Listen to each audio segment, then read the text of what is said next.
Тек қана күмістен жасайтын шеберлер ғана емес, ағаштан да дүние жасайтындар, қобыз жасайтындар, домбыра жасайтындар бәрі ескілік деп, соның бәрін жоқ қылды. Ұлттың жадысын жою.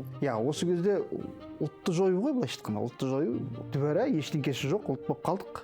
Масқара жағдай екен. Бұл бізде әлі күнге дейін билікте отбасында орысша сөйлесетін адамдар басқарады. Енді ондай болып жатқан жағдайда біздің ұлттық қолөнер туралы айтқан нәрсеміз кейде артықтау сияқты. Өйткені олар орысша сөйлесіп тұр ғой, ол түсінбейтін бәрі. Біздің елімізде оған деген қарсылық көп екен ғой. Менің айтып отырған әңгімем Тоқаевтың аузынан шығу керек қой.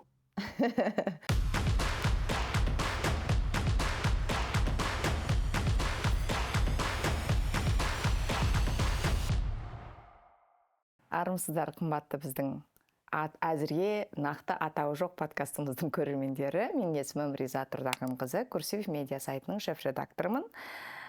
Біз, өздеріңіз білесіздер, әртүрлі тақырыпқа кішігірім сұхбат, кішігірім талқы жасап жүрміз. Біз бүгін Қазақстанға белгілі шебер және Қазақстанда осы уақытқа дейін болған үлкен шеберлер мектебінің қазіргі белді бір өкілі, жоғалып бара жатқан шеберлер мектебінің белді бір өкілі Алмас Мұстафа мырза. Қайырлы күн, келгеніңізге көп рахмет. Алмас мырза, жалпы сіз қазір осы қолөнер шеберлерінің азайып бара жатқанын, мықты суретшілердің, мықты жаңағы домбыра жасаушылардың, өзге де сала мамандарының, осы қолөнер саласындағы өзге де мамандардың азайып бара жатқанын айтып, бір дабыл қағып жүргендейсіз. Қалай ойлайсыз, неге? Азайып бара жатқан ол табиғи процесс па, жоқ әлде оның басқа бір себебі бар ма? Армысыздар, қайырлы күн. Енді бізде қолөнер деген сала, жалпы ұлттық қолөнер деген саланы өте кенжелетіп алғанбыз. Оның үлкен себептері бар. Мынау тереңге кетеді.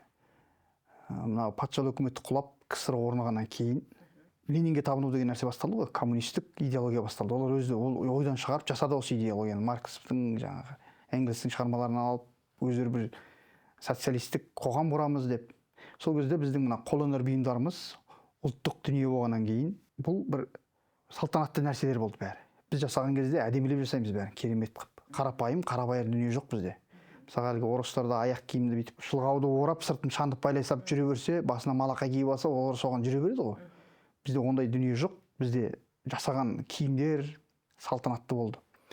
Еркектерге мысалы кемер белдік дейді, белдіктің түрлері көп тағады. Әйел адамдарда мысалы салтанатын көрсетіп, үйінде дәулетті адамдар болса, кішкене қоғамда бір ауқаттырақ адам болса, ол бүкіл дүниесін сол әйеліне әшекей жасайтын болған, қызына әшекей жасайтын болған, сосын еркек адамның атын әшекейлеп сөйтіп. Жаңа ат ердің қанаты деп қатты құрметтеген. Тюнинговать еткен ғой. Сөйтіп бұл өте бір салтанатты, қазақтың бәрі бай сияқты көрсетті бұл.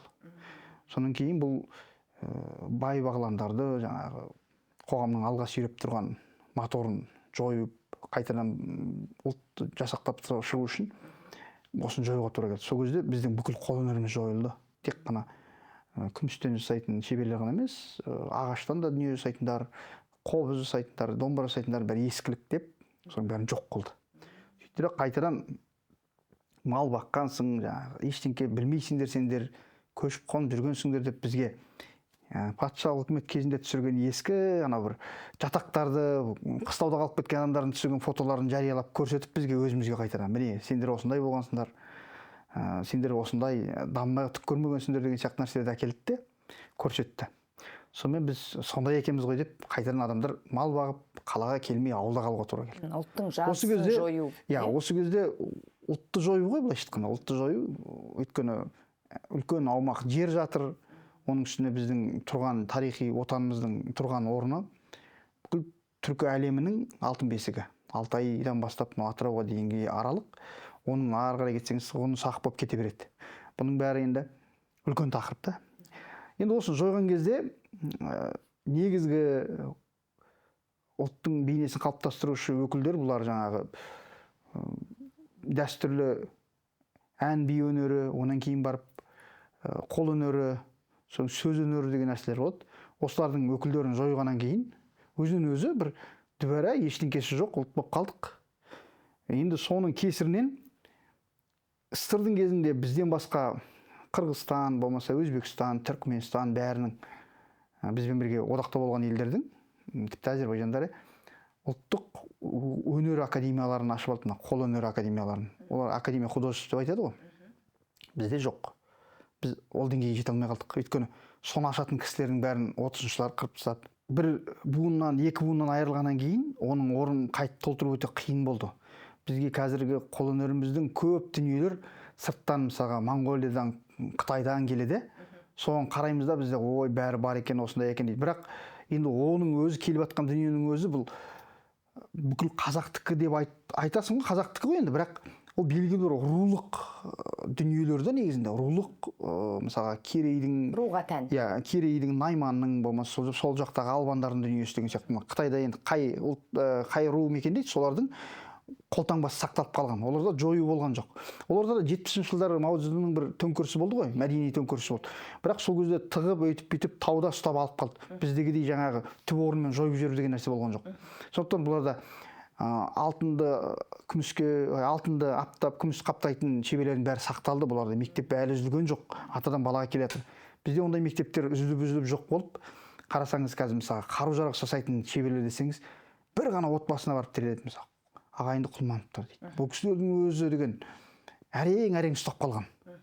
Ал енді былай жалпы зергерлік өнер деп қарайтын болсаңыз, зергерлік өнер мысалы батыс Қазақстандағы зергерлік өнер үлкен, ең үлкен мектеп сол ғой енді, сіркелі өнер. Бұның мектептің өкілдерінің бәрі қазір қарасаңыз, Алматыда, Шығыс Қазақстанның азаматтары істеп жатыр да, бәрін негізінен. Батыста бірде-бір адам қалмаған. Дәл өкілдері жоқ. Енді ер-тоқым шабу десеңіз де, ер-тоқым шабудың белгілі бір өңірліктері сақталған. Мысалға, ер-тоқым шабатындардан қазақы ер дейді, қазақы ердің ішінде қозы құйрық ер деп қояды, үйрекбас ер деген бар, құс мойын деген ерлер бар, оңтүстік жақтағы көкпар жақсы жаламаған. Сүйірлерде қалғанда бір сарқыттары аз тамтымдап қалған. Ал енді біздің мына Көкшетау жаққа тән жыланбас ерлер деген бар, арғын ер деген бар, жоқ. Мүлдем ешкім жасамайды. Баяғы сүйекпен қаптайтын батыстың ерлері жоқ. Мысалға оны жаңағы батыста соны сүйекпен қаптап тұрып әп-әдемі ерлер жасаған бұрын. Бұл мектептер жойылған. Енді мен сізге не бар, не жоқ соны айтып жатырмын да. Мысалға бізде сәукеле дейміз ғой, сәукеле. Соны да жасайтын шеберлердің мектептері қалмаған, ешкім жоқ. Қазіргі біз жасап жатқандар музейден қараймыз да, оны өзімізше жасап жатыр бәрі. Бірақ енді музейдегі қалғандардың өзі тарихи нақты дәлел болғаннан кейін қолымызда бар әйтеуір жасап жатырмық. Бұның өзі бірақ там-тұмдап әйтеуір әр жерден қалған бүкіл Қазақстан территориясын алып қарасаңыз, бұл тамшы ғана, кішкентай ғана. Енді өстіп жатқан кезде Қытайдың жаңағы жеңіл, арзан бижутерия деп айтамыз ғой, сондай нәрселер кірді да, қайтадан тағы да кішкене бір нелер келтірді, біз кедергілер келтірді. Арзан заттарды, мысалы әншілеріміз, болмаса эстрадада жүрген, театрда жүрген кісілер сондайлар тағып шықты да, халық та соны қайтадан қымбат пен арзанның farқын білмей қалды. Енді жауапкершілік сол кісілер деп айтайыншы. Енді қарызы бар ғой негізі, алып шеберлерге жасап тағуға міндетті де ол кісілер. Өйткені елдің алдына шығып жүр, ол кісілер үлгі. Олар мысалға өңір жекке тағатын детальді алып чекелікке тағып жүрсе, ол былайша айтқанда қайтадан дүбіреге айналамыз да біз. Оны біз сияқты мамандар, белгілі бір саны шектеулі ғана адамдар біледі да, ал жалпы көпшілік оны түсінбейді. Қазақы деп ойлайды. Қазақы деп ойлап, кез келген бір ою бар нәрсе көрсе қазақы дей береді. Мысалы қошқар мүйізді көрсе болды қазақы екен деп ойлай береді. Ал енді одан бөлек бүкіл бұл қошқар мүйіз бір деталі ғой. Енді бүкіл мына 4 түлік мал болса, малдың әрқайсысының әрбір деталін арналған ою өрнек бар бізде. Жетеді. Іздермен арналған өсімдік, жаңа аң құстарға арналған, аспан денелеріне арналған, жер асты тамырлар, тастарға арналған неше түрлі өрнектер көп та. Бірақ біз оның бәрін пайдалана алмаймыз. Неге? Білмейміз де. Иә, өйткені кеңес үкіметін жойып, жаңа ұлтсыздандыру жойып жіберіп, содан кейін біз халықтар достастығын насихаттаймыз деген саясат ұстанған кезде олар сол жаңғыз қошқар мүйізді алғанда ұра берген барлық жерде. Жаңа ғана кезінде Болат Атабаев сынайтын еді ғой, Күләш Байсейітова жаңағы қошқар мүйізді жалпылдатып бүкіл несіне киіп шығып, операда айтып, соны қазір бүкіл театрдың бәрі сондай болып кетті деп. Орынды да ол негізі. Мен бұл жерде біреуді сынау емес. сол кездегі қате саяси шешімдердің арқасы бүгінгі жемісі соның. Міне өстіп біз мектептерден айырылғанбыз. Көп мектептер болған бізде. Ал енді қазақтың өз салт дәстүрінде көп дүниелер қанша әдемілеген күннің өзінде бір монументалды болады. Олар бір ұсақ түйек бір жыпырлаған дүниелер жасамайды. Біздің ой өрнектеріміз өзбектердікіне ұқсамайды. Болмаса Ирандікіне, Индиянікіне мүлдем келмейді. Бізде кейбір дүниелерді белгілі бір миниатюралық дүниелер болады, бірақ ол шектеулі. Барлық затқа жыпырлап сала бермейміз біз. Басқа халықтарда барлық затқа салады олар. Ол мазарына да соны салады, үйінің архитектурасына да соны салады, ер-тоқымына да соны салады, қызына да әшекейіне соны салады. Бізде оның әрқайсысының орны бар.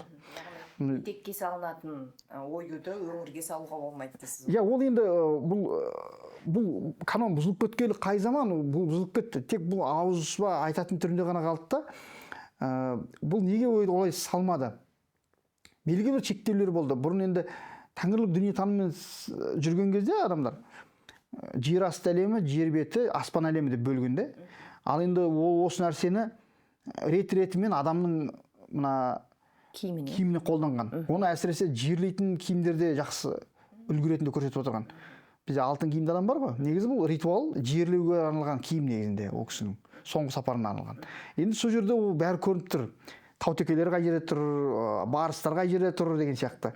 Ол өстіп төмен қарай түседі, сол жерде жаңағы тауларда құстар ұшып жүрген бас киімінде бар, жебелердің арасында. Оның кейін барып барыстар тұрады, содан кейін барып арқарлар сөйтіп төмендей береді. Рет-ретімен бәрі. Ол енді сондай түсінік сондай еді. Одан кейін оның бізге орнаментке арналған оңайлатылған заманауи түрі деп айтайықшы, сондай келді ғой бізге. Оюымыз сол сақтардікінен шығып келеді бізге негізінде. Ғұндар мен сақтардан, үйсіндерден қалған дүниенің жиынтықтары жаңалап шыққан заманауи түрлерін, ою өрнектер. Мүмкін бұған ислам әсер еткен шығар, мүмкін одан да ертерек болды ма. Бірақ әйтеуір сөйтіп бізге ауысып жетті, бізге осы күнге жаңағы ою өрнектеріміз келді. Енді қазір архитектурада сол жаңағы архитекторлар болсын, дизайн интерьерде болсын, адамдар бір нәрсені пайдаланған кезде не болса да алып жаңағы білімсіз ақ сала беретін деңгейге жетті. Өйткені халықтың саны көбейіп кетті ғой бізде. Баяғы салыстырған кезде баяғымен әлдеқайда көппіз біз. Мысалға, Құдай көп көрмесін, о замандарда 4 миллион, 3 миллион қазақ болса, қазір 12-13 миллион қазақ болдық. Бұл енді көбейген сайын жаңағы негізгі фундаменталдық білімді ұстанғандар жариялап, жазып, кітап қылып шығарып, сіңіріп, мектептен, балабақшадан, университеттен ақырын айтып отырмаса, бұл нәрсе жоғалады ертең. Жоғалған емес, бір кашаға айналады. Мипалау болады. Сондықтан біздің миссиямыз осы енді. Осы нәрсені ақырындап істеп, реттеп, қай нәрсе қай жерде пайдаланған айтып көрсетіп отыр. Мысалға, былтыр Қошетер деген кітап шықты, Ералы Оспанұлының да. Сол жерде көп оюлардың, өрнектердің орын-орнымен реттеп қойып беріп кеткен. Бұл да енді бір жүйелі жақсы еңбек. Бірақ бұл біреу ғана ғой. Әлі талай нәрсе шығаруға болады. Мысалға, мен осы соңғы 2 жылда ер-тоқым саласын, аттың абзелдерін қатты зерттеп жүрмін де. Оған қызығушылығым болған бір ер-тоқым сатып алдым, күміс ер-тоқым. Содан кейін қараймын. Күмістелген ер-тоқым. Күмістелген, басар, қасы да жаңағы түгел бәрі жер күмістелген. Соны жаңағы ер-тоқымды алып, содан кейін қараймын. Былай қарап, тарихи заттар қарасам, алтындалған ер-тоқымдар болады екен да бізде. Соның мәссаған осындай нәрсе бар ма? Бүкіл енді музейлерде не бар, бүкіл ақпаратты жинап қазір. Былайша айтқанда ер-тоқым зерттеушіге айналып баратырмын ақырындап. Ол жақсы ғой. Иә. Сол қарап отырсам, белгілі бір өміріміздің кезеңдерін сөйтіп бір нәрселерімізді ұлттық зерттеп, шығарып, сөйтіп отыру керек екен бізге. Онан кейін өзімізден кейінгілерге де солай нұсқалық берілген дұрыс екен. Өйткені қазақ атты үйреткен, қолы үйреткеніміз мақтанамыз ғой, мысалы бізге туризмге осыны пайдалануға болатын нәрсе негізінде. Бірақ жылқыға арналған музейлеріміз жоқ. Жылқы ат абзелдерінің жинақтап қойған музейлер жоқ. Мүлдем. Бірақ бұл біздің негізгі тыныс тіршілігіміз. Осы территорияны жылқы болмаса ұстап тұрмайтын едік. Ал енді өмір бүгінмен тоқтап қалған жоқ, болашақта мүмкін біз жасайтын шығармыз. Сондықтан осы сонымен айналысып жатырмын. Жалпы қолөнердің даму үшін, оны ұстап тұру үшін, оны жаңағыдай сіз секілді бір мектепке айналдыру үшін, немесе жаңағы қарапайым ғана ер тоқымды насихаттау үшін сіз ол өнер, ол қолөнер, ол сізге табыс әкелу керек. Бізде қазіргі ең басты сол қолөнерді, ұлттық өнерді бұзып та жатқаны, немесе дамытып та жатқаны, ол сол ұлттық өнердің монетизацияға айналуы секілді. Мысалы, тақия сәнге айналып еді, барлығы дерлік тақия тігіп сата бастады. Бірақ ол қандай тақия? Ол қыз бала киетін тақия ма, жоқ ер балалардың тақиясының формасы ма? Оны ешкім ажыратып жатқан жоқ. Оңай тігілетін тақияны алып тігіп жатыр дегендей. Жалпы қалай ойлайсыз, қазіргі таңда ұлттық өнерге мүмкін бір мемлекет тарапынан бір субсидия ма, білмеймін, нақты шеберлерге қатысты бір мемлекет тарапынан экономикалық тұрғыдан қолдау керек шығар. Өйткені әр мектепті сақтап қалу үшін әр мектепке негіз керек. Оған негіз болу үшін оған кәдімгідей қаржылай қолдау керек дегендей.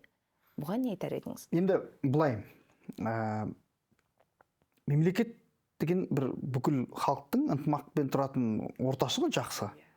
Енді бұл жерде біз егер Америка сияқты құрама ел болсақ, онда бәрің өз мәдениетіңмен айналыса беріңдер, біз тиіспейміз сендерге деп айтуға болар еді. Болмаса бір заманауи бір модельдер шығарып, соны ұсынуға болар еді халыққа. Міне осыны киіңдер, осымен жүріңдер деп, әр жылдарда олар өздері сөйтіп отырып тест жасап шығарып отырады ғой негізі. Ал енді біздің мемлекеттің иесі қазақ болғаннан кейін, қазақ ұлттық қолөнері болсын, дәстүрі болсын, ұлтқа қатысты дүниенің бәрін қорғауға міндетті. Әр қазақ дейсіз. Иә, мемлекеттің де мүддесі сол. Қазақ, әр қазақ сондай да. Әр қазақ былай да былай қолдайды. Бірақ оларға насихат керек, түсіндіру керек. Сонан кейін ненің жақсы, ненің жаман екенін айыру керек. Ал енді осы үшін мысалға бүкіл қазақтың шеберлері бірігіп, мысалы Қазақстан қолөнершілер одағы деген одақ құрып алған да. Айжан Бекқұлова басқарады.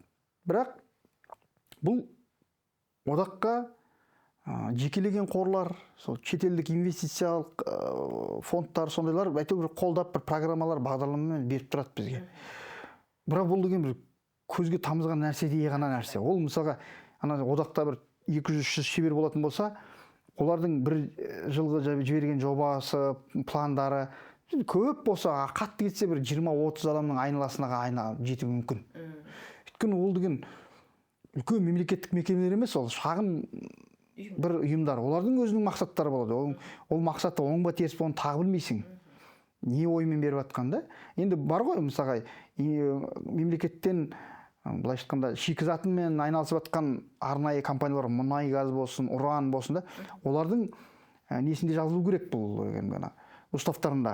Біздің мемлекетке келгеннен кейін мәдениетті қолдау керек деген пункттер болу керек та. Мүмкін бар да шығар. Ол әлеуметтік жауапкершілік бар, мәдени деген. Бірақ енді оны сол деңгейінде ешкім қадағаламайды да, ол айтылмайды да, ол ешкімге қажет болып отқан жоқ. Бізде қазір сол кезінде шикізат сатумен ғана отырмыз ғой негізі. Ал енді белгілі кезеңдер болады сондай. Шикізаттан теріс айналатын уақыт болады. Қажеті болмайтын, сарқылатын кездер болады. Сол кезде бәрібір осы тақырыпқа қайтып айналып келеді олар. Білмеймін, 50 жылдан кейін ба, 100 жылдан кейін ба. Кеш болады ғой. Кеш болады, кеш болғанмен жанталасып сөйтіп жұмыс істейді. Ол кездегі адамдарға біздегіден ауыр болады. Өйткені біз ұстаздарымыздың, үлкен кісілердің көзін көрді да, бізден кейінгілер кімнің көзін көреді олар? Кімнен өйтіп сұхбат алады, кімнен сұрайды, кімнен айтады оны. Сіз айтып отырсыз ғой жаңағы, нарыққа мүмкін икемдеп тақия тігіп жатыр деп. Бірақ ол тақия да тігеді, басқа да істейді, бірақ оның ішінен шынайы жасайтындар, шынайы мынау өнермен айналысқандар ол бәрібір қалады.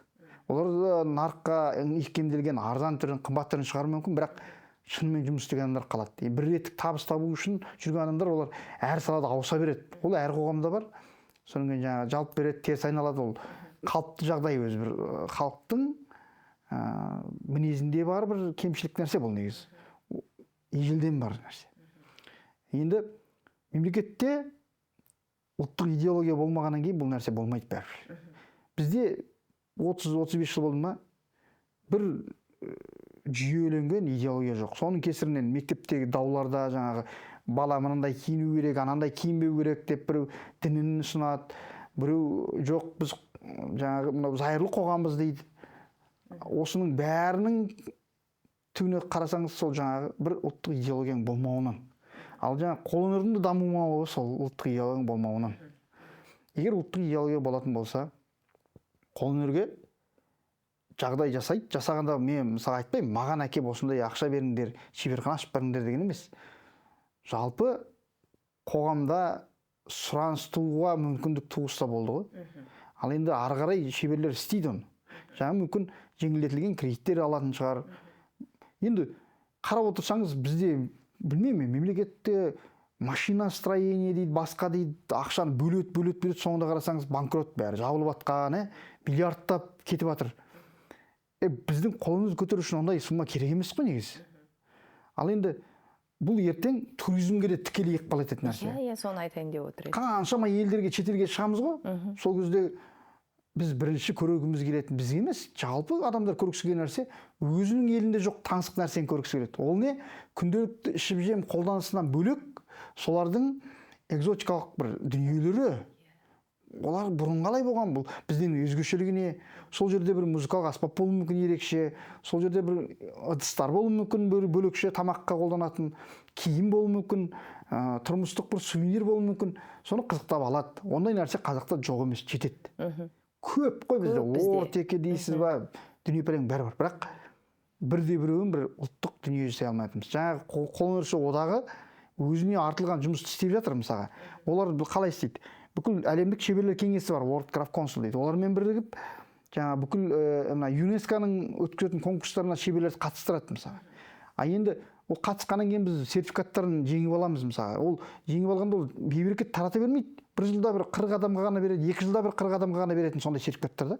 А бірақ оны Қазақстаннан басқа елдің шеберлері алса не істейді? Мысалы біз аламыз, әкелеміз де үйге іліп қоямыз, болды.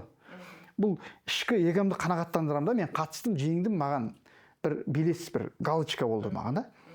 Ал енді ол елдерде, Қытайда болсын, басқа елдерде, Малайзия, Индияда жаңағы сертификатты алсаң, ол сертификатты алған адамдарды мүмкін президенті, мүмкін премьер-министр, министрі қабылдайды. Соның сертификаттар тізімдеп алады. Содан кейін барып жаңағы өнімнің өміршеңдігі туралы тақырып маркетологтармен жаңағы мына немен ақылдасып отырып, бұны қалай істеу керек, қалай сатуға болады. Яғни ол ЮНЕСКО-ның сапа сертификаты деген өте күшті нәрсе негізі. Содан кейін алады да бұған шеберхана береді, шеберлер тәрбиелеуге субсидия береді, ауыл-ауылдардан балалар жинап әкеп береді, жатақхана қойып береді. Сөйтті жаңағылар айналдырған бір сертификатты алып барғандар 3-4 жылдың ішінде ұлттық брендтерін жасап, оны шетелге сатып бастайды. Бұл Қытайдың көріп келген жүйемен, Қытайдан, Малайзиядан көрінмей осы нәрселерді. А бізде? Бізде мысалға не істейді? Етін ауыл ашамыз дейді, ашады да. Қырғызстаннан сувенирді әкеледі, тық қояды болды. Қырғызстаннан киіз үйді әкеп қояды. Енді қараңызшы, Қазақстандағы киіз үй жасайтын шебер естідіңіз ба? Қазір жоқ. Жоқ. Мүмкін 1-2 адам бар шығар, бірақ олардың жасаған не болады? Немесе Қытайдан әкеліп жатыр. 20 миллион халыққа, 20 миллион халыққа. Біз енді қазір қараңыз, ұлттық қолөнеріміз осындай, анандай, мындай деп айтып аламыз да. Жаңағы сым темірден киіз үй жасап, соған ас беріп, соған палатка қойып, наурыз тойлап жатырмыз да. Тіпті демалатын орынға барсаң, солар тұрады, ұятта енді. Ішің қыз қайнайды, бірақ амал жоқ. Сән салтанаты қайда дейсіз ғой. Ойбай, біздің ата-бабаларымыз осындай болған, батыр болған, бағлан болған, бай болған, қайсы тым да жоқ. Тым да жоқ, шынымен. Бір жұпыны қолдан жасалған ұлт сияқтысың да. Құрап қойған, Құрап, иә. Әйтпесе, мен білемін ғой, қаншама шеберлер бар мысалға. Осы мен өмірін арнап, коллекция жинап, енді коллекциясын не істерін білмей отырған адамдар бар. Мысалы, Сержан Баширов, мысалы, Естай Даубаев, мысалы, ана Бергі Әлібай деген кісі бар. Қандай күшті коллекция жинаған. Шымкентте бір Дана деген қыз бар. Мысалға, кілем тоқу деген нәрсе өнер бізде жойылды ғой. О, иә. Апаларымыз тоқитын. Қандай керемет нәрсе. Енді біздің қоғамда қазір дау болып жатыр ғой. Хиджаб кию керек па, жоқ, орамал тағу керек па? Кимешек жоқ қылып жіберіп отырсың ғой өзің. Кигізем десең, соны тегін тарат жаңағы киім дегендерге.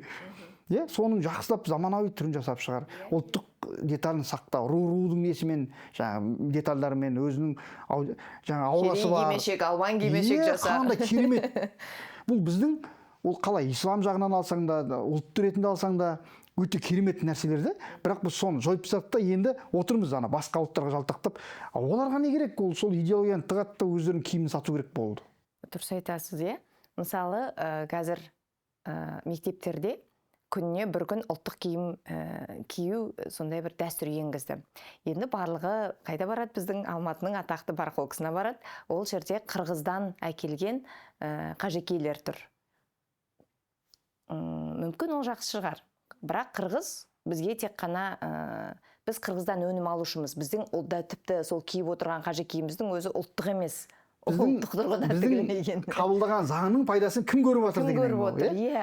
Оны біз де көріп отырғанымыз жоқ. Өйткені ол тігілген нәрселер, жаңағы кәжекейлер, ол мына диван қаптайтын материал ғой ол деген. Дұрыс айтасыз. Ол арнайы деген соған арналған қазақтың ұлттық киімі емес. Сен заңды қабылдамас бұрын бірінші дайындалу керек қой соған кішкене. Міне мынандай нәрсе істейміз. Мүмкін шеберлерге жаңағы субсидияны беріп, шеберханаларға тіккізіп, мейлі Қырғызстанда тіксесін жарайды, бірақ мынандай стандарт болу керек деп айтып бірізділікпен жасатса, бүкіл қазақтың балалары қана әдемі болар еді. Иә? Енді бұны алады жасайды. Біреу жасыл, біреу қызыл, неше түрлі әйтеуір бір келмейді. Енді мүмкін бұны бір Түркіменстаннан келіп көріп келіп істеп отырған шығар, бірақ түркімендер өздерінің киімін өзі тігеді ғой. Өзбектер өз киімін өзі тігеді. Бізде масқарада жоқ ұлттық киімін шетел тігіп отырған. Біз тігеміз ғой. Біз ғана тігеміз. Иә, біз ғана тігеміз. Дұрыс айтасыз. Оныңызбен толықтай келісем. Сосын, мысалы, сіз жаңа айтып өттіңіз ғой, бізде ертоқымдардың мектептері болған деп, иә.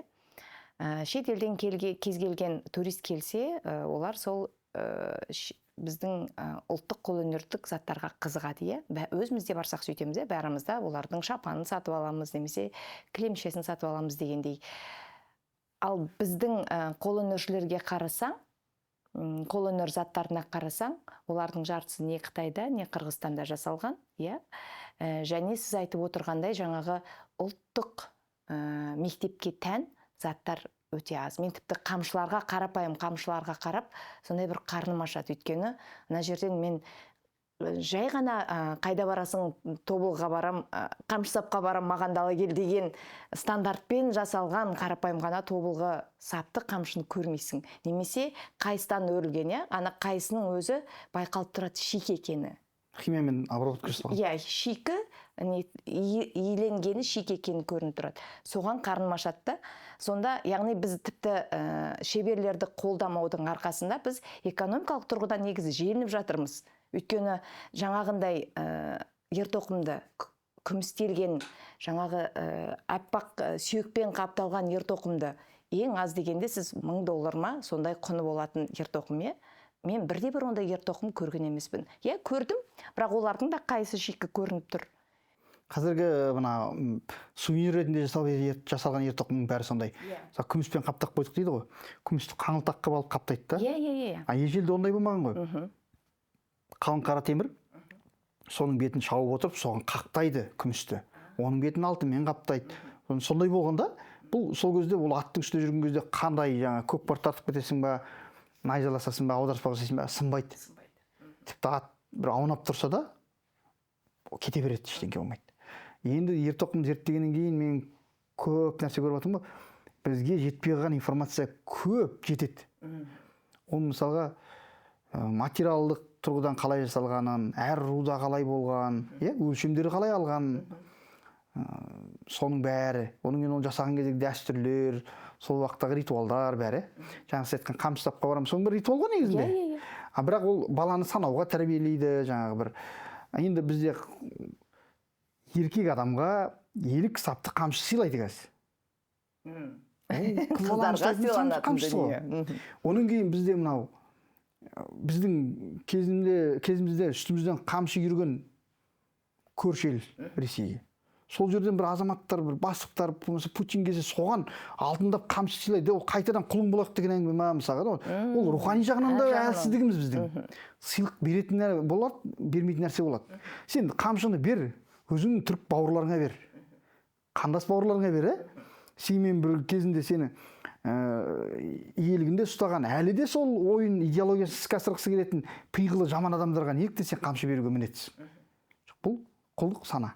Ол өзгермеген. Қазір Путин келіп тіреп жаңағы алтын сапты бірдеңе қамшылар іздеп жатады. Бұл біздің Сіздерге сондай тапсырыс бола ма? болады ондай. Бергенде талай көрдік біз оны. Газеттерге, журналдарға да шыққан ол. Енді қарап отырсаңыз осы дұрыс па енді? Ол Шойгу келе ме, басқа келе ме, оларға мүлдем ондай нәрсе беруге болмайды. Ол ұстаным бізде ғана емес, Қытай болсын, басқа өздері мысалы фэншуймен өмір сүреді олар. Сол сияқты ол ұлттық дәстүрің сенің, тамырың. Сен соны сақтауға міндеттісің. Ол жеңіл қарай салатын нәрсе емес бұның. Біз былай қолына өрсір айтып отырмық қой. Бірақ бұның бәрінің өзінің бір тамыры, өзегі бар.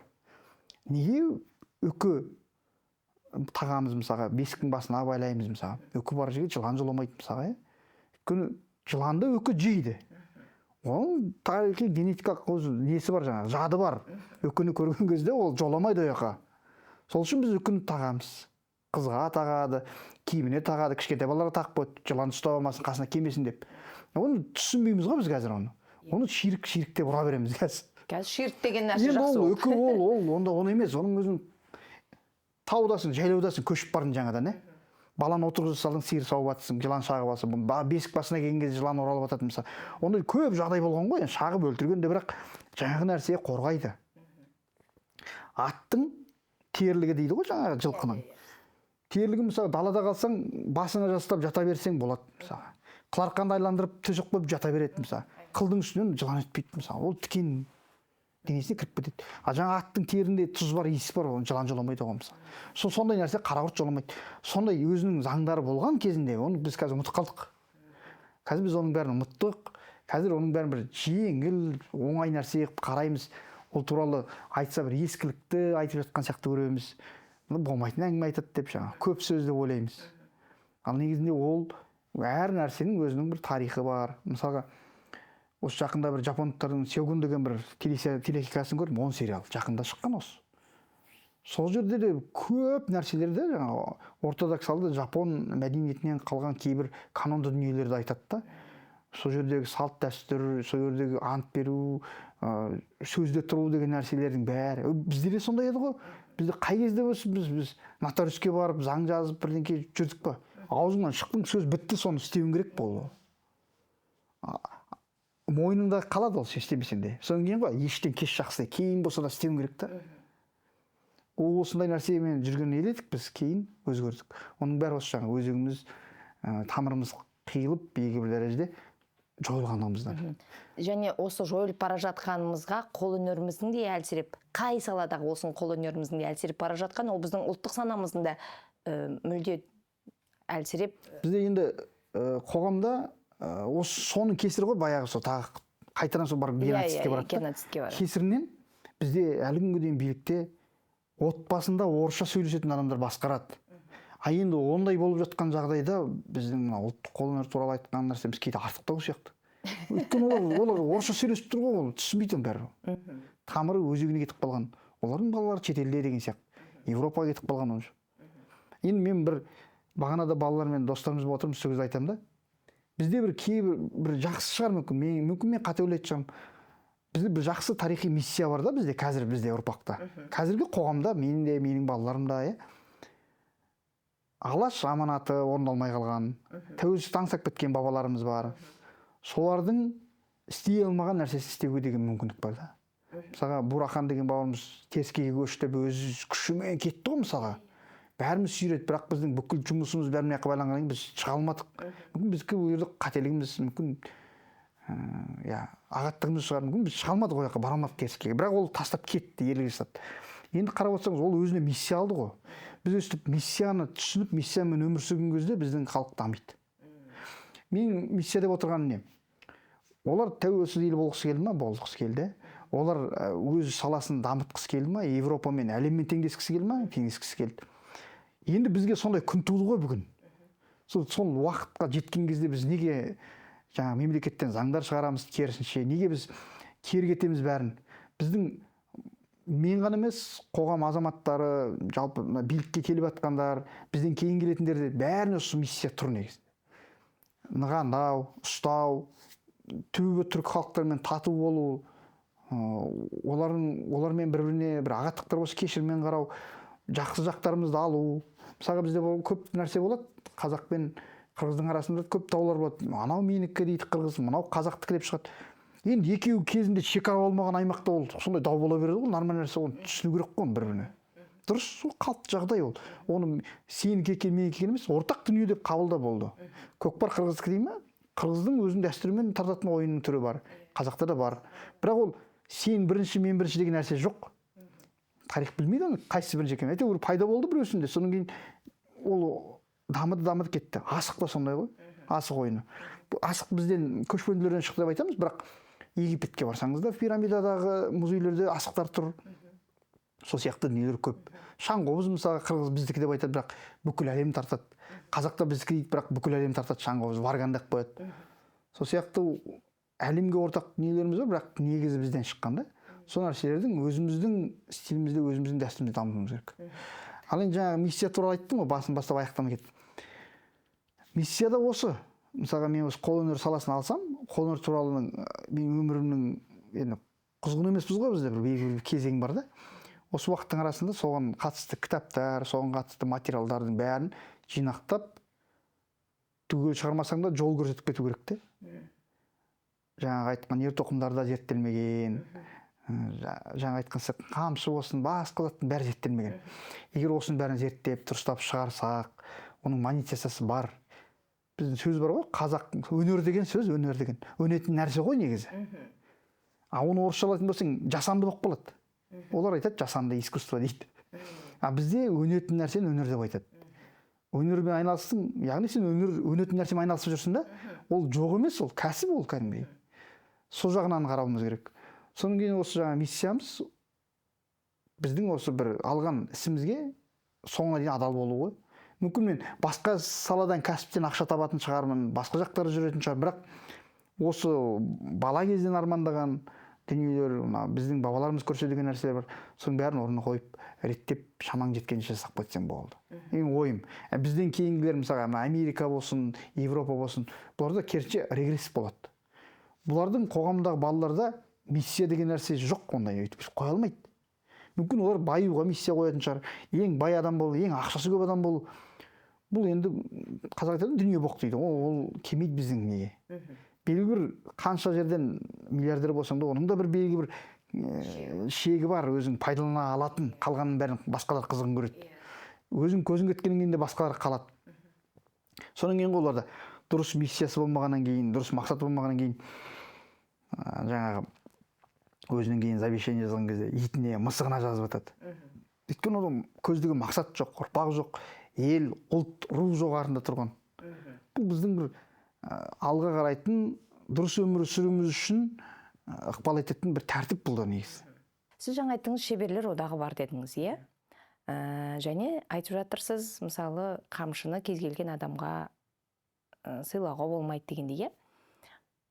Яғни біздің қолөнер, ол біздің жаңағы ұлттық кодымыздың бір жиынтығы, егер оқи алсақ.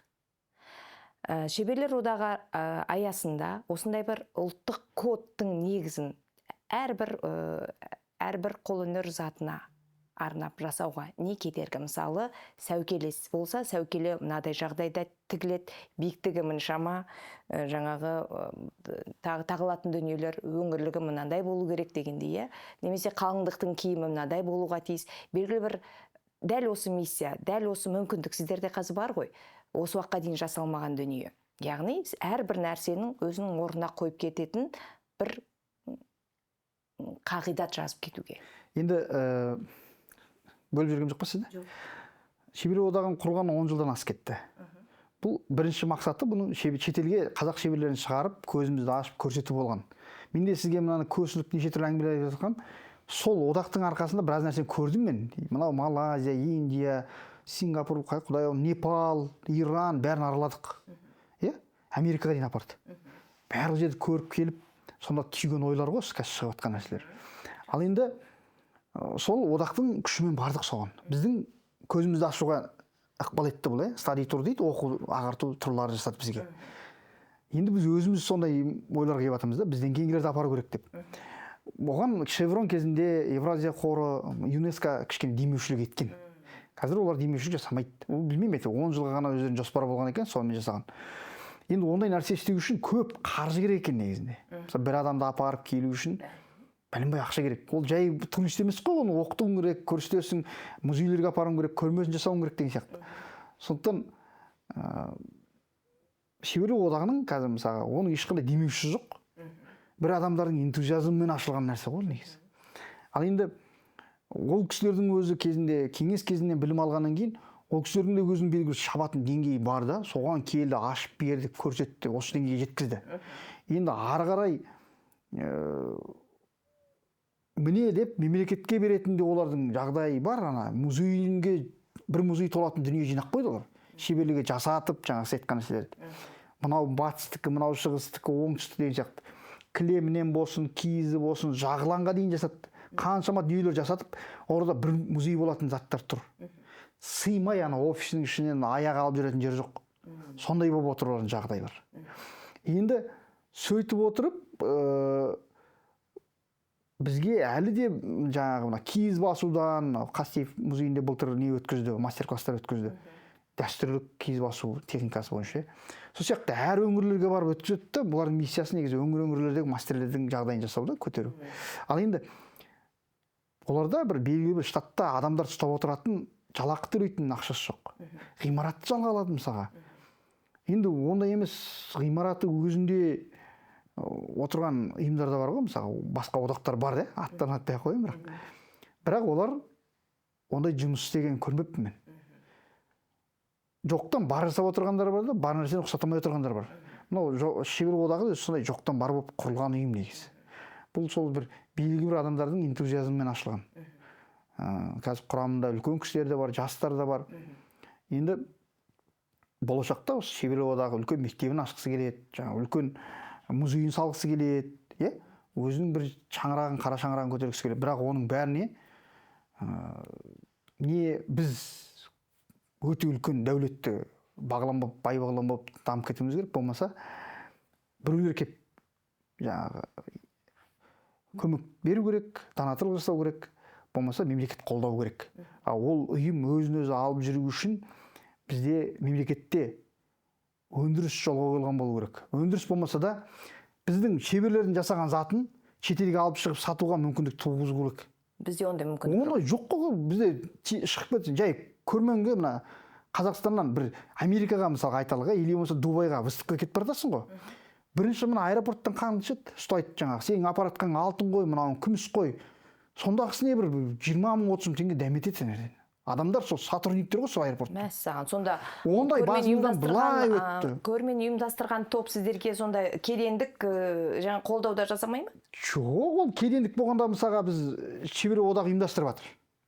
Айтақты мысалы, болмаса ана Дубайдан шақырып жатыр. Олар бізге шақыру береді, визамызды жасап береді, кейде билетімізді алып береді. Енді соған бір затыңды апарып, көрмеге апарып келейін десең, сен мынау күміс қой, алтын қой, мына сатып жібересің ғой. Мына бізден сондай адамдар отырып алған, жаңағы кене сияқты. Мына біздің Алматының аэропортынан айтайын, мен қанша рет өттім, мен білемін ғой, көрдім. Ол жерде не істейсің? Сен 2-3 түрлі жол бар жаңағы. Не танысың болу керек, мына жаңағы Тасмағамбеттермен, басқамен бай, жоғары кісілермен. Соларға прямой звонок жасайсың. Болмаса шулатасың сол жерде. Болмаса жаңағы штрафыңды төлеп кетесің. Білмеймін, әйтеуір штрафтар шығарып қояды саған заңсыз деп. Ал енді осы біздің көрші елде қырғыздар мысалға. Бәленбай тонна заттар шетелге шығарып жатыр, кетіп жатыр. Не істеп жатыр олар? Шикізат күйінше жасап шетелге шығарып жатыр. Ақша мемлекетке, қырғызға келіп жатыр. Олар біледі. Бізде ондай емес. Бізде бір затың мысалы бір күміс затың көріп қойса, болмаса тіпті аэропорттан сумкаңды ашып ұрлайтындар да жағдайлар болған талай. Келе жатқан кезде көрмеден бар ғой. Біздің аэропорттан тоналған кездеріміз болған талай. Оны жаңа Естаяғыдан сұрасаңыз да Берияғыдан көп кісі біледі. Жаңағы бізде бар ғой, Қазақстан еңбек сіңірген, еңбек ері бір медальдар бар ғой. Мысалы, түк рөлі жоқ ана. Сен аэропортта шешіп бере алмайсың, сол бар ғой жаңа нәрсені. Сенің медалің болады, кеудеңде тұрған. Әйтпесе Сәуле апайымыз бапановтар жаңағы. Қаншама выпускалар бар. Келеткен кезде жаңағы сол медалына пысқырып қанамайды ғой жаңағы. Мынау үлкен кісі екен ау, қоғамға еңбек сіңірген ау. Ұрмайды. Заң осындай болып тұрып алады. Ол қайдан шығарған заң? Болмаса аэропортта таныстарың болса, әйтеуір звондап, жалынып жүріп әйтеуір өткізіп аласың. Масқара жағдай екен. Бұл жаңа таксилер деді ғой, аэропорттағы таксилер туралы әңгіме көтерілді өткен туристерге. Енді мынау да тура соның бір несі ғой. Әбден анандай бюрократияланған, сондай сіңіп қалғанда. Мемлекеттің қолдауы жоқ деген сөз ғой. Егер ол мемлекеттік тұрғыдан шешілетін болса, иә, керісінше, иә, егер ол мемлекеттік тұрғыдан шешілетін болса, шеберлер мына жерге барады, оларға мынандай өзінің бір тізімі болады, ешқандай декларациясыз немесе тағы бір кедендік рәсімдеусіз өткізуге рұқсаты бар деген, сіздерде бір қағаз ба, бір документтік құжатты түрде расталған бір нәрсе болады. Алматыда Алматы музейі деген музей бар. Иә. Сол жерден мәдени құндылығы жоқ деген нәрсе аламыз. Негізі оның мәдени құндылығы бар. Соған мәдени құндылығы жоқ деген справка емес. Справканың өзі дұрыс емес. Сен оған мәдени емес, тарихи құндылығы жоқ деген алуың керек қой негізі. Тарихи исторический ценность жоқ, ол сен археологиялық зат апара жатқан жоқсың деген сөз да. Сен мәдени құндылығы бар зат апара жатсың ғой, сен черпатереп апара жатқан жоқсың ғой, болмайтын зат. Барғаннан алған зат емес ол. Соған сен мәдени құндылығы жоқ деген затты алып ұялмай апарамысың. Ал негізі ол деген бір ұлттың достояниесі, ол ұлттың керемет жауһарлары ғой ол. Бірақ соны сөйтіп аламыз біз. Алуға мәжбүрміз. Басқа варианты жоқ. Және ол справканың өзі баяғыда бір күнде жасалатын сол справка. Қазір 10 күнге, 15 күнге созып тастады. Бір справка сөйтіп сонда. Неге Алматы музейі беру керек? Енді сол бекіткен ғой өздері. Бұрын Қастеев музейі беретін, бұрын 2-3 жерден беретін, мемлекеттік музейден де беретін. Қазір бір-ақ жерден береді, және сонда қиындатты. Енді былай айтқанда жылдан андай мысалға Қазақстанға қарасаң өзі бір қызықта, мысалы Каспий бар, мысалы анау банктік жүйе, сауда-саттық жүйесіне мысалы Қытайға барып сауда жасасаң да жақсылап жасап тастаған, жекеменшік қой енді. Иә. Сондай мүмкіндіктер туғызып кетті бір жағынан. Екінші жағынан тартады да сені. Осы нәрсе дұрыс емес қой негізі. Мүлдем дұрыс емес нәрсе. Ал жаңағы даму болсын, басқа да көптеген грант беретін ұйымдар бар, сол жерде именно мына мысалы бір қолөнер бұйым жасайтын адамдарға дегенде бір пункт жоқ. Мүмкін біреулер тырнақ жасауға, шаш жасауға гранттар алып жатады жерде. Столовой ашуға алады ғой, мысалы, жай қарапайым ғана. Енді ол не ол, мынау не? Мынау бөлек нәрсе, бұл өнер, бұл өндіріс. Ол қарапайым күнделікті қажетті нәрсе ғой. Оны былайда адамдар аша алады. Бренд қылып ашып жатқандар бар, ешкіммен аша алмай ашып жатқандар да бар. Сонда қарап отырсаңыз, бір жағынан жақсы заң жасайды, екінші жағынан кері соған жұмыс істейтін заңдар жасайды ғой бізде. Мен осы уақытқа дейін ойлап келіп едім, неге біздің шеберлер осы монетизация деген тағайындалып келгенде, өзінің жасаған дүниесін ақшаға айналдырып, неге байып отырмайды? Бұлардың әрбір сәукелесі, әрбір соққан шолпысы мен шашбауы бұл деген өте үлкен дәулет адамдар ғана өзіне сатып алатын дүниелер ғой деп ойлайтын едім, және неге шетелге шықпайды деп сөйтсек, біздің елімізде оған деген қарсылық көп екен ғой. Көп жетеді ғой оны. Және неге енді осыдан кейін неге басқа қолынан жаңағы қарапайым ағаш шабу келетін шеберлер неге шебер болып сол жолды қумайды деп ешкімді тіпті кінә артудың өзі күнә болатын сияқты ғой. Қиындатып қойған ғой бәрін, қолдан жасаған нәрселердің бәрі. Мысалға жаңағы аэропорттың қызметкерлерін сонда сол біздің шеберлерден алатын бір 5-10 тиынына қарап қалған жоқ қой. Әрине. Ол енді оның қарайтын нәрсесі не ол? Наркотик қарау керек, қару-жарақ қарау, басқа нәрсемен айналысу керек қой. Сол бір болмайтын нәрсеге бола, сол жаңағы өздерінің несі жоқ. Беттерін ағызып сол дүние істеп отырады керісінше. Яғни бұл мәселені негізі бір парламентке көтеретін кәдімгідей маңызды дүние секілді. Бұл енді дүние секілді емес, дүние маңызды. Маңызды, бірақ енді ол парламенттегілердің ойы бойынша бұған біз әлі жеткеніміз жоқ. Енді бір ол кезде бүйтіп айтады, ол әңгіме көтерілу үшін бұл менің айтып отырған әңгімем Тоқаевтың аузынан шығу керек қой. Тікелей сол кісінің аузынан шығу керек. Содан кейін жылдам деу керек болды. Белгілі уақытта бәрі сонда бізге жүгіреді, соны ойбай істейік, өйтейік, бүйтейік. Біздің елде сол. Бірақ бұның бір жаман жері, келесі жолы Тоқаев басқа нәрсе айтқан кезде соны істейміз деп соған жүгіреді, мынаны ұмытып кетеді. Мынаны жолға қояйық, келтірейік деген нәрсе жоқ. Бұл ежелден солай келе жатыр, әлі солай кетіп бара жатыр. СССР-дің кезінде, КСР-ның кезінде сондай бір 5 жылдық, 10 жылдық жобалар болған ғой. Сонымен ауырып бара, қанына сіңіп кеткен. Соны біз енді шығара алмай жатырмыз ғой. Сіз бір әңгімеңізде сосын біздің елде гауһар асыл тастарды өңдейтін де жерлер жоқ деген нәрсе айтып едіңіз, Енді бізде жоқ қой осы. Негізі асыл тас көп. Таразда бар, Батыс Қазақстанда бар, теңіздің астынан табылатын дүниелер, тастарда мысалға. Кейін Тетис мұхиттың асты болды ғой бәрі. қаншама акуланың тістері бар, ол жерде көптеген дүниелер бар да, жаңағы мына мегалодондардың тістері бар. Бұның бәрі негізі бағалы дүниелер негізі. Шашылып жатыр да. Ол ұстаған қолында тістеген аузына кетіп жатыр. Болмаса май қайыңдағы беруза тастары, жаңағы перузалар. Мына өзен, таулы аймақтардың бәрінде асыл тастар бар. Орталық Қазақстанда жаңағы қаншама жердің астынан шығатын тастар бар, минерал тастар бар. Осының бәрін былайша айтқанда, ол да сол қолөнердің дамымағанның кесірінен мемлекет оған мән беріп жатқан жоқ, оған қарамайды да, оған бағдарлама жасау керек негізінде. Осындай дамытайық, осындай істейік деп, зерттеп, институт құрып, геологтармен келісіп, жаңағы геологиялық институттармен келісіп. Енді олар талатта жаңағы мысалы, жерде беруза деген тас шыға ма? Оның граммы әлемде $10-дан $50 дейін барады өзі. Граммы ғана. Оны КамАЗбен жаңағы басып алып, Россияға алып кетеді, басып кетіп жатыр да, жекешелендіріп алған адамдар. Оны басқалай өткізеді, мысалы, медицинаға бірдеңеге деп әйтеуір. Сөйтіп, сондай документтермен жасап, сөйтіп өткізеді. Енді оны анаяққа барғаннан кейін өңдейді да, граммынан ақша алады, шетелге шығарады. Граммның әрбір граммнан. Сіз бір КамАЗ заттың ішінде қанша килограмм кетеді. Көрдіңіз бе, бұл ана біздің мұнай, газ дегенде бөлек байлық негізі бұл. Баға жетпес. Баға жетпес. Есептелмеген байлық. Иә. Енді ол да бір азаятын, сарқылатын, таусылатын байлық қой негізі. Неге енді қызығын көрмейді қазақ өзінің? Енді бізде бар Қазақстанда экспедиция жасап, шағын бір отбасы 3-4 адам барып, мешокпен қазып әкеп, соны тазалап, сатып жүргендер бар. Жаңағы қымбатқа. Бірақ бұлар жаңағы бұлардікі де бұл дымды емес бұл, иә. Онан кейін бұлар 1-2 адам болғаннан кейін бағаны өте үлкен қойып алғанда өздері біледі қалай сатқысы келсе. Қара нарық болғаннан кейін солай ғой, иә. Ал енді бұлар ешкімге ол үшін салықты төлеп жатқан жоқ. Ол мысалы, болмаса жаңағы қолөнерге қарағанда бұл енді жеңіл нәрсе ғой негізінде. Тезірек ақша келеді. Жартылай өңдейсің, шикізат болды. Оны пісірмейсің, бірдеңке орамайсың оны. Оны таза алдың болды, өңдейсің, жібере бересің болды. Тас қашайтын жаңағы аппараттар болса болды, сонан ұра береді.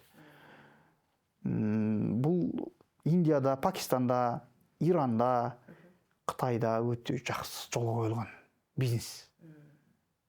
Егер біз осы тастарды өңдей алсақ, біз жылына Қытайға неше миллиард долларға тас сатуға мүмкіндік бар еді. Өйткені бұлар фэншуйға кіргізіп қойған, тастардың қасиеті бар, мына тасты қойсаң бақытты боласың, мына тасты қойсаң бай боласың. Бізде сайда шашылып жатыр оның бәрі. Әр өңірден әртүрлі тастар шығаруға болады. Мен айтпаймын, бізде анау жаңағы нефрит бар, басқа бар демеймін. Жоқ, бар бізде де. Жетеді, бірақ агаттардың түрлері, неше түрлері бар ғой бізде. Бірақ оның бәрін ешкім білмейді.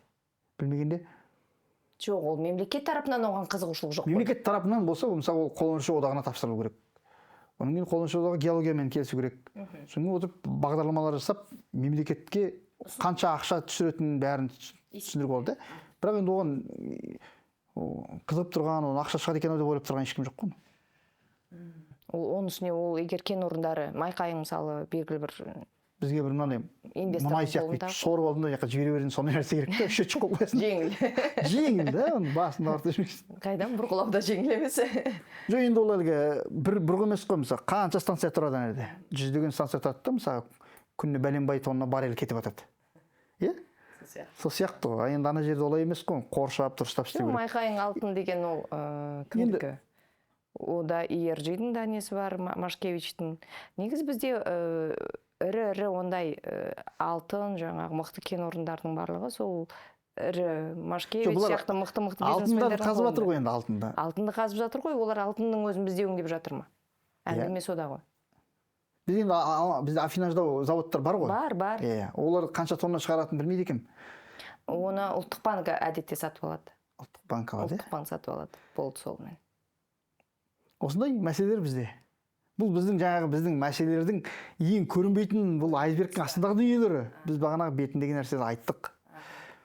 Енді қолөнердің дамымай жатуының негізгі бір себебі осы. Идеология жоқтықтан негізі. Айналып келгенде бағдарламада емес, экономикада емес, бірінші идеология жоқ. Идеология жоқ. Егер істейтін адам бар.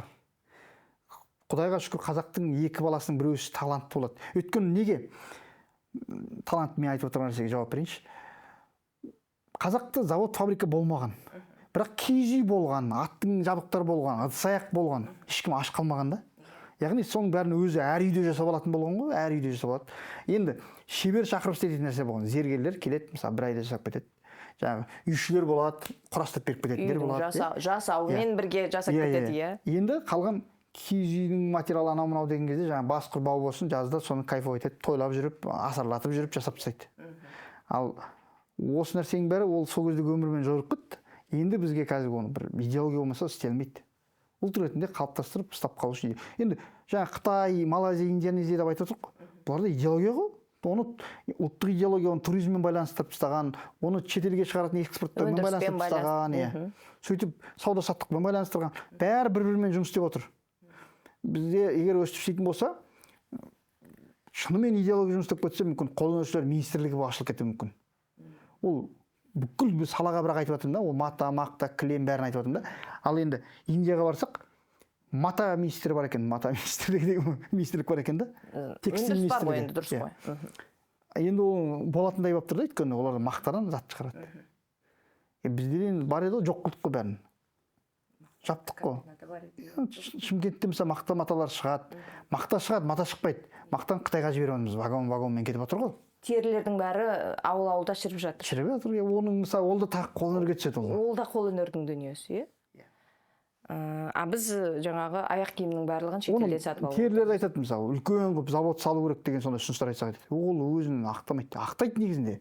Натуральный продукт ғой ол. Ол бірінші. Екінші, ол тағы біреу айтады. Ол химия қолданады, табиғатқа зиян дейді. Егер химия қолданылмаса, шағын өндірістік орындар қою керек. Ол кезде химия қолданбайды. Баяғыда біздің шешелеріміз химия қолданбай-ақ. Иә. Жұмсақ қылып тер айранмен істейтін еді ғой. Иә, айранмен илейтін. Содан қандай қайыстар шығатын еді, иә? Қандай піскен қайыстар шығатын. Біз шындығында да бір үлкен мәселенің тек қана бетін қаузап қана айтқан сияқтымыз. Мүмкін жаңағы тама берсе, тамшыда тасты теседі дегендей, мүмкін осылай айтыла берсе, болашақта жоғары жаққа жетеді деген үмітіміз бар. Иә, рахмет сізге. Бізде енді бұл нәрсе, мен бағанаған бері көтеріп айтқан нәрсенің бәрі бұл мен қара басыма келіп жатқан дүниелер емес. Бізде Құдайға шүкір өзімізге жететін дәулет, өзімізге керек нәрсенің бәрі бар. Бұл келешек үшін, ұрпақ үшін, болашақ мемлекет үшін қажет нәрсе. Біз егер тұтастығымызды сақтаймыз десек, қолөнер де соның бір пұшпағы. Бұл және елге, әлемге көрсететін бет бейнеміз. Сондықтан осы тақырып көтергендеріңізге рахмет. Бізден кейін де басқа да үлкен-үлкен ұстаздарымыздан сұхбат алсаңыздар, қуанар едік. Көп рахмет. Иә, міндетті түрде аламыз. Ұлтты біріктіретін, иә, ұлттың ол жаңағы тұтастығын ұстап қалатын, ол тек қана оның ән күйі, мәдениеті, қолөнері болғанда, оның ар жағында бір үлкен бір айсберг жатады, иә, ол ұлттық код деген, иә. Сол ұлттық код монетизацияға айналғанда, иә, ұлттық код экономикаға өзінің бір ықпалын тигізе алатындай жағдайда болғанда, ол ұлт шындығында да мықты рухты ұлт болады. Сондықтан да біздің бұл әңгімеміз бұнымен тоқтамайды деп ойлаймын.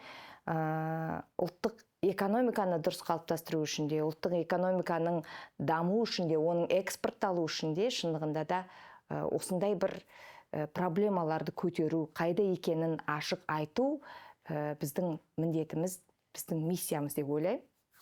Бізге пікір жазыңыздар, қолдаңыздар, көріңіздер. Көп рахмет.